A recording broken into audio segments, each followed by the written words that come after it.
Hi viewers, welcome to our channel. Serial artist Chandu alias Chandrakant suicide చేసుకొని చనిపోవడం విషయం మనందరికీ తెలిసిందే. అసలు మరి ఎందుకు చనిపోయారు, ఆయన సూసైడ్ గల కారణాలు ఏంటి, ఏం జరిగింది? సో ఇదే అంశం మీద డిస్కస్ చేయడానికి ప్రజెంట్ మనతో పాటు ఇమ్మంది రామారావు గారు సీనియర్ జర్నలిస్ట్ ఉన్నారు. ఆయనతో ఒకసారి డిస్కస్ చేద్దాం. సార్ నమస్కారం సార్. నమస్తే బాబు. సార్ చందు సీరియల్ ఆర్టిస్ట్, మంచి పేరు ఉంది ఆయనకి. సీరియల్స్ బాగా యాక్ట్ చేస్తారు కూడా. సో అటువంటి ఆయన మరి సడన్ గా సూసైడ్ చేసుకొని చనిపోవడం చూస్తున్నాం. సో అసలు ఏం జరిగింది, దీనికి గల కారణాలు ఏంటి? అంటే ఇక్కడ చందు తాలూకు వ్యక్తిగతమైన అంటే ఆయన మైండ్ సెట్ని స్టడీ చేస్తే ఈజ్ వెరీ ఎమోషనల్. ఎమోషనల్ కాకపోతే భార్య బిడ్డలు ఉన్నటువంటి చందు ఇంకొక అమ్మాయిని ప్రేమించడం ఏమిటి? అంతే కదా. తన బాధ్యత ఏమిటి? తన ఫ్యామిలీని చూసుకోవాలి. అది కాకుండా ఫ్యామిలీతో బాగానే ఉంటూనే వాళ్ళ ఆవిడ చెప్పిన మాటలు బట్టి నేను చెప్తున్నాను అనమాట. అంటే నేటికి 4 సంవత్సరాల నుంచి మాట్లాడడం మానేశాడంట. ఏ విషయాన్ని చెప్పడంట. ఏదో విధంగా ఆయన హ్యాపీగా ఉంటే చాలు అని చెప్పేసి ఎంతవరకు నేను ఓర్చుకున్నాను నేను.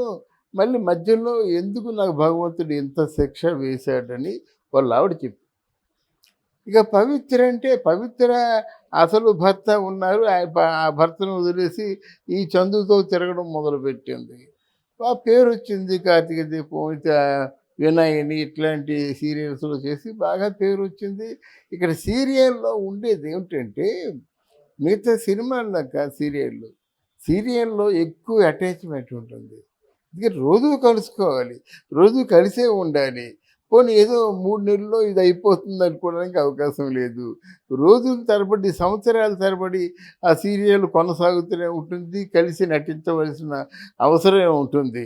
అంటే ఆ ఆర్టిస్టులు ముఖంగా ఏదైనా కొంచెం అలజడి లేకపోతే దెబ్బ తినే పరిస్థితి వస్తే మారుస్తారు. కానీ లేకపోతే ఎమ్మకపూరి అంటే వాళ్ళకి అనుకూలంగా ఉన్న ఆర్టిస్టులు ఎందుకు మారుస్తారు? మార్చరు కదా. వాళ్ళ వల్ల పేరు వచ్చింది, వాళ్ళ వల్ల టీఆర్పీ రేటింగ్ పెరిగినటువంటి ఆర్టిస్టులను ఎవరు మార్చడానికి ఒప్పుకోరన్నమాట. దీని మూలంగా ఏమవుతుందంటే వాళ్ళు ఒకరికొకరు చాలా మెంటల్గా దగ్గరవుతారు. అంటే వాళ్ళు ఏదైతే కోల్పోయారో అది వాళ్ళు పొందుతూ ఉన్నప్పుడు సపోజ్ ప్రేమ, లేకపోతే ఆదరణ, లేకపోతే స్వాంతన, ఇవన్నీ కోల్పోయిన వాళ్ళు ఇక్కడ పొందుతున్నట్టయితే వాళ్ళతో జీవితాన్ని కొంచెం అట్లీస్ట్ సహజీవనమైనా చేద్దాం అనుకుంటారన్నమాట. చాలామంది అబ్బాయిలు కానీ అమ్మాయిలు కానీ అక్కడే తప్పుడడుగు వేస్తారన్నమాట. ఎందుకంటే అబ్బాయిలకి పెళ్ళవుతుంది, అమ్మాయిలకి పెళ్ళవుతుంది. అమ్మాయిలు భర్తను వదిలేసి ఉంటారు, అబ్బాయిలు భార్యను వదిలేసి ఉంటారు. ఇదేం పోయే కాలం. దీనివల్ల ఏమవుతుందంటే అంటే వాళ్ళ జీవితం వాళ్ళ స్వాధీనంలో ఉండదు. ఇప్పుడు ఏమీ లేకుంటే మీ వర్క్నే మీరు డెడికేట్ చేసినట్టయితే మీరు చెప్పినట్టుగా మీ జీవితం ఉంటుంది. అక్కడ మీ అటెన్షన్ మీ వర్క్ అంటే ఇంకోటి ఏదో ఉన్నప్పుడు అంటే ఏమిటి, మీ వర్క్ మీద ఏదో మామూలుగా క్యాజువల్గా కాన్సన్ట్రేషన్ చూపించినప్పుడు కూడా మీరు మీ కంట్రోల్లో ఉండరు. అవతల వ్యక్తి కంట్రోల్లో ఉంటారు. మీరు ఎవరినైతే మనసు పడుతున్నారో ఆ వ్యక్తి కంట్రోల్లో ఉంటారు. అలాగే ఇక్కడ కూడా ఆడవాళ్ళకి కూడా ఆవిడ మనసు ఆవిడ కంట్రోల్లో ఉండదు. తిన్నగా వెళ్ళిపోయి ఇంటికెళ్ళి ఆ భర్తకి, ఆ పిల్లలకి, వాళ్ళ చదువులు అవన్నీ చెబుదామని ఆలోచన ఉండదు. ఇంకొక సహజంగా సీరియల్లో పనిచేస్తున్నోళ్ళు 7:00 9:00 అలాగే ఎంతైనా వర్క్ ఉంటే చేస్తూ ఉంటారన్నమాట. ఎందుకంటే ప్రొడ్యూసర్కి ఆర్టిస్టులకి మధ్య ఉన్న అనుబంధం ఒక సీన్ ఉందమ్మా చేసేద్దామంటే వాళ్ళు ఉంటారు. ఎందుకంటే తను కోరుకుంటున్న వాళ్ళు ఎవరు అక్కడ ఉంటున్నారు కదా, కలిసి ఇద్దరు వెళ్ళిపోతారు. ఎక్కడో హోటల్లో కూర్చుంటారు, ఒక కాఫీ తాగుతారు. ఇట్లాంటి ఎక్కువ అనుభవాలు వాళ్ళకి సొంతం అవుతాయి సీరియల్లో చేసేవారికి.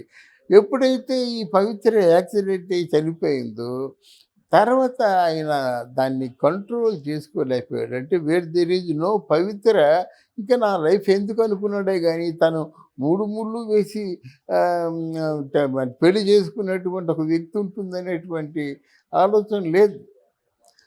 అందువల్ల ఆయన ఏంటంటే మానసికంగా బాగా నలిగిపోయి తర్వాత ఏంటి ఆవిడ లేకపోతే నాకు ఈ జీవితం ఎందుకు అని ఒక ఆలోచన ఒకటి. ఎంతకాలం నా భార్యని దూరం చేసుకున్నాను, ఎలా మొహం చూపించను అని ఇంకొకటి. సీరియల్స్లో నటించినట్టయితే మళ్ళీ ఎప్పుడూ పవిత్రే జ్ఞాపకం వస్తుంది. ఆ జ్ఞాపకాలతో మళ్ళీ సీరియల్లో నటించగలనా, ఎలాంటి పిచ్చి పిచ్చి ఆలోచనలతోనే ఆయన ఇప్పుడు ఇంకో మార్గం లేదు. ఉద్యోగం వచ్చిందంటే ఎందుకు వస్తుంది? There is no other source మాట.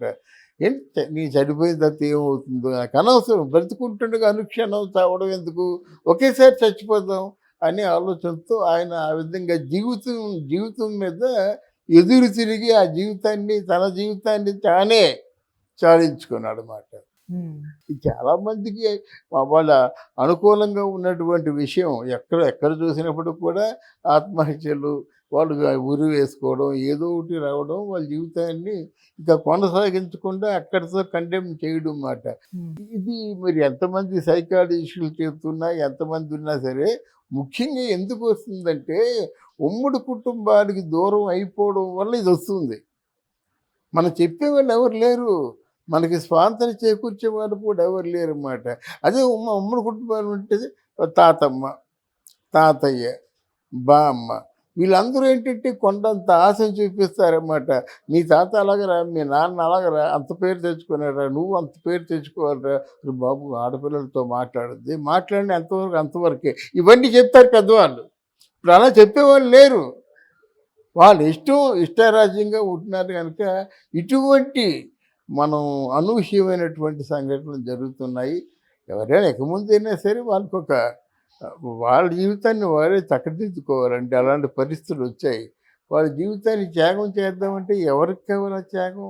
దానివల్ల ఎవరు బాగుపడతారు? నువ్వు బాగుపడవు. అంతే 2 రోజులు మనం చెప్పుకుంటాం, 3వ రోజు మర్చిపోతాం. ఈ చందు విషయంలో కూడా అంతే జరుగుతుంది. అంటే సార్ సీరియల్ ఆర్టిస్టులు, సినిమా ఆర్టిస్టులు మనం చూసాం. మీరు కూడా చెప్తున్నారు కదా, ఇటువంటివి వాటిలో వాళ్ళు కూడా సూసైడ్ చేసుకోవడం చూస్తున్నాం. ఎందుకు జరుగుతున్నాయంటారు సార్? ప్రధాన కారణాలు ఏంటి? అదే చెప్పే కదా, ఏం జరుగుతుందంటే ఉమ్మడి కుటుంబాలు దూరం అయిపోయాయండి. అది ప్రధానమైన కారణం అది. వాళ్ళు చెప్పేవాళ్ళు ఎవరు లేరు. తర్వాత అంతకుముందు తల్లి, తండ్రి అంటే భక్తి ఉండేది. ఇప్పుడు ఈ జనరేషన్కి తల్లి అంటే అసలు భక్తి ఉండదు. తండ్రిని కూడా చాలా చులకనగా చెప్పు చెల్లెలే సోదొద్దు అంటారన్నమాట. అంతకుముందు తండ్రిని చూసి మాట్లాడమేనా? మరి ఇప్పుడు అది అయిపోయింది, మారింది, సీజన్ మారింది. వీళ్ళేదో కొత్త రూట్ వేసుకున్నారు. కొత్త రూట్ వేసుకొని ఏదైనా సురక్షిత గమ్యానికి వెళ్తున్నారా? లేదు కదా. అది వాళ్ళు తెలుసుకోవాలి, ఎవరికి వాళ్ళు తెలుసుకోవాలన్నమాట. మేము చెప్పిందే వేదం అనుకుంటారన్నమాట. పొరపాట్లు చేసేవాళ్ళు, చెడ్డ కార్యక్రమాలు చేసేవాళ్ళు ఎవరైనా వాళ్ళు చేస్తుంది న్యాయం, ఐఎమ్ ఆల్వేజ్ కరెక్ట్ అనుకున్న వాళ్ళే ఇట్లాంటి అంటే ఒక భయంకరమైనటువంటి విషయాలలో చిక్కుకొని వాళ్ళ జీవితాన్ని చాలిస్తారు. అంటే జనం బాగా ఎడిక్ట్ అయ్యారండి. పాన్ బరాక్ తింటి ఉన్నట్టుగా అది అనారోగ్యం తెలిసినప్పుడు కూడా గుట్కాలు తింటారు కదా. అదేనా ఉంటే స్టేట్మెంట్ ఉంటే చదవకంటే ఉండలేరు, దాన్ని ఇంకా వైరల్ చేయకంటే ఉండలేరు. ఒక్కొక్క సీజన్ అది. మా చిన్నప్పుడు హిందూ నేషన్ అనే పత్రిక ఉండేది. ఒకసారి మొత్తం సినిమాలో ఉన్న సీక్రెట్స్ అన్నీ బయట పెట్టేది. బయట పెడితే ఆ హిందూ నేషన్ వచ్చేసరికి, అంటే ఇప్పుడు హిందూ నేషన్ ఎప్పుడు ఉండేది చెప్తాను చూడండి. ఒక 50 సంవత్సరాల పూర్వం హిందూ నేషన్ అని బెంగళూరు నుంచి చూస్తుండేది. ఇక్కడ ఉంటే కొడతారని ఆ బెంగళూరు నుంచి చూస్తుండేది. పచ్చి రాతలు రాసేవాళ్ళు. దాని తర్వాత ఎవరు, మన కాగడా శర్మ గారు ఉండేవారు. కాగడాలో కూడా అదే మాట. అసలు ముందు దెబ్బలు తిన్నోడు కాగడా శర్మే. మంచి యోగ్యుడు, మంచి సంస్కారి, మంచి చదువరి. కృష్ణకుమార్కి ఎన్టీ రామారావు గారికి పెళ్లి జరగబోతుంది రాశాడు. రాస్తే అప్పుడు ఎన్టీ రామారావు గారు కాగడా శర్మను పిలిచి, mister Sharma, I can kill you by 150 rupees. అదేంటి సార్ అంటే, ఏంటనుకుంటున్నావు? I can kill you again, I'm telling you, I can kill you by 150 rupees by submitting the brake failure certificate అన్నాడు అన్నమాట. ఇది మాకు కొందరికే తెలుసు. నిన్ను 150 రూపాయలతో చంపేస్తా. ఎలాగా?